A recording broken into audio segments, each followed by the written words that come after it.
Shalom, perkenalkan nama saya Kristio Tarsis Matasik dengan NIM 2201118 akan mempresentasikan besaran gelombang dengan kode F5.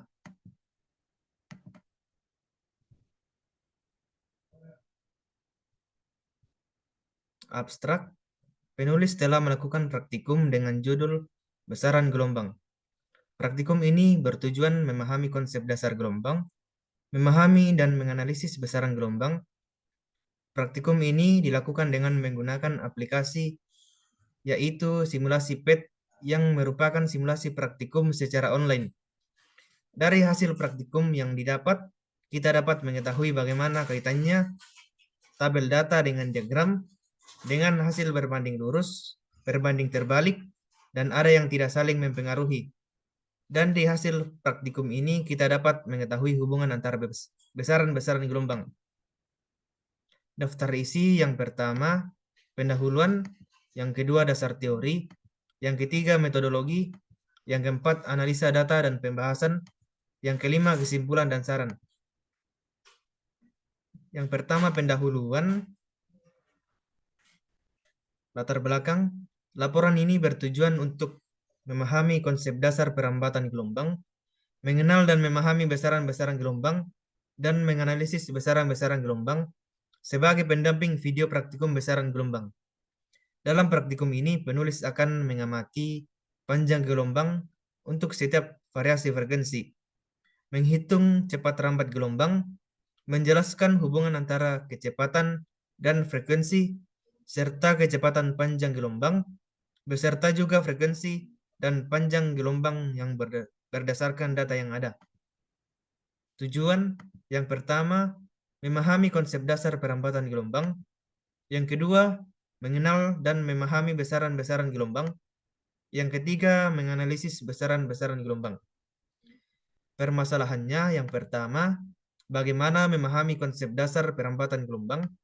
Yang kedua, bagaimana mengenal dan memahami besaran-besaran gelombang. Yang ketiga, bagaimana menganalisis besaran-besaran gelombang. Yang kedua, dasar teori gelombang. Gelombang adalah energi yang merambat dari satu titik ke titik lainnya.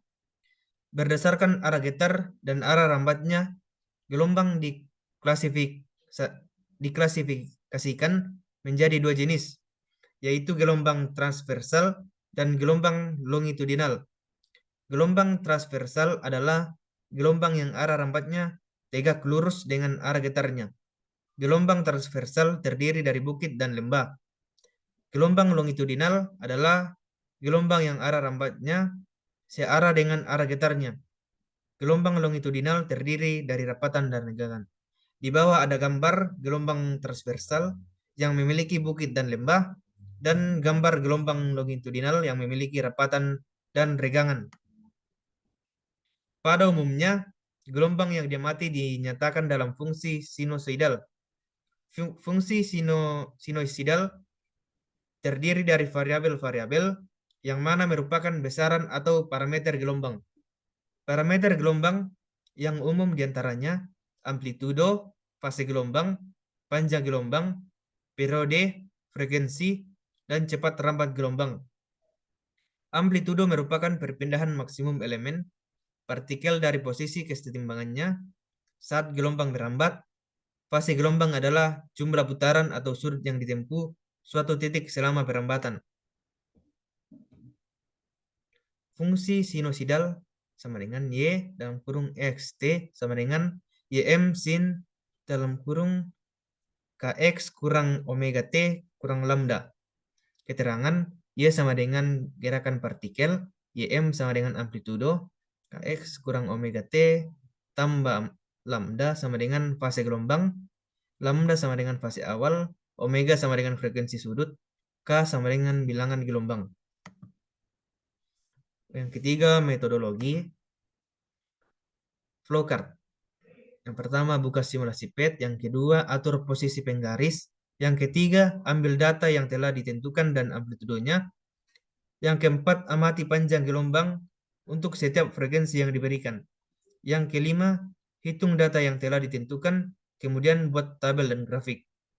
Yang keenam, Amati hubungan antara kecepatan dan frekuensi, serta kecepatan panjang gelombang beserta frekuensi dan panjang gelombang. Alat praktikum yang pertama penggaris, yang kedua stopwatch, yang ketiga pegas, yang keempat pemberat. Prosedur kerja yang pertama buka simulasi PET, yang kedua atur simulasi menjadi osilasi, yang ketiga atur simulasi menjadi no-end, yang keempat atur damping ke posisi non dan tension ke posisi high, serta tampilkan rules dan reference line. Yang kelima, atur amplitudo dan frekuensi pada simulasi. Yang keenam, tentukan nilai S yang terbaca pada penggaris. Yang ketujuh, hitung banyak gelombang yang terjadi. Yang kedelapan, hitung panjang gelombang yang terjadi, periode, dan kecepatan rambat gelombang tersebut. Yang keempat, analisa dan pembahasan. Di sini ada gambar dari tabel analisa kami. Grafik yang pertama yaitu antara F dan lambda. Grafik yang kedua antara lambda dan V.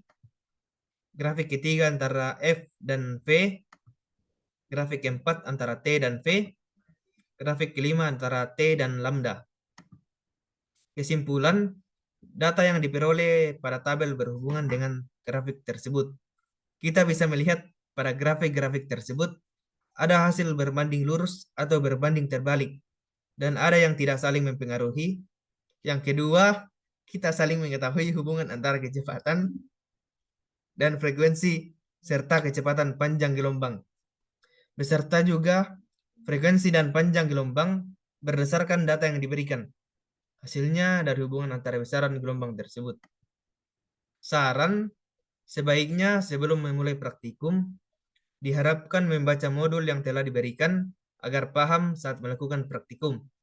Yang kedua, memanfaatkan waktu sebaik mungkin agar praktikum yang dilakukan dan laporan yang dibuat mendapatkan hasil yang lebih baik.